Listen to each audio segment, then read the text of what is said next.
மூலக்குளத்தில் 5 கோடி ரூபாய் மதிப்பிலான நிலத்திற்கு போலி உயில் தயாரித்து மோசடி செய்த வழக்கில் திண்டிவனம் பெண்ணை சிபிசிஐடி போலீசார் கைது செய்தனர். புதுச்சேரி கலவை சுப்புராய செட்டியார் தெருவைச் சேர்ந்த ரங்கநாதன் பல ஆண்டிற்கு முன் இறந்த நிலையில் இவருக்கு மூலக்குளம் ஈஸ்ட் கோஸ்ட் மருத்துவமனை எதிரில் 5 லட்சம் சதுரடி நிலம் உள்ளது.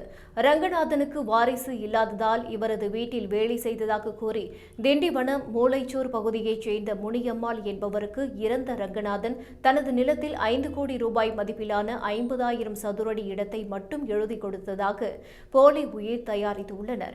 புதுச்சேரி சாரம் ஐயப்பன் நகரைச் சேர்ந்த ரியல் எஸ்டேட் புரோக்கர் முத்துக்குமரன் போலி உயில் மூலம் அந்த நிலத்திற்கு பவர் எழுதி பெற்றார். பின்னர் லாஸ்பேட்டை அசோக் நகர் கவிக்குயில் வீதியைச் சேர்ந்த பலராமன் என்பவரிடம் 50,000 சதுரடி நிலத்திற்கு 4.5 கோடி ரூபாய்க்கு புரோக்கர் முத்துக்குமரன் விலை பேசி நிலத்திற்கு 30 லட்சம் ரூபாயை முன்பணமாக பெற்றுள்ளார். சம்பந்தப்பட்ட இடம் இறந்து போன ரங்கநாதன் பெயரில் இருக்கும் நிலையில் முத்துக்குமரன் சமர்ப்பித்த முனியம்மாள் பெயரிலான உயிலில் ரங்கநாதன் கையெழுத்தும் பதிவாளர் அலுவலகத்தில் உள்ள உண்மையான உயிலில் இருக்கும் கையெழுத்துக்கும் வித்தியாசம் இருந்ததால் பத்திரப்பதிவு செய்ய உழவர்கரை சப் ரெஜிஸ்ட்ரார் அலுவலகம் மறுத்தது.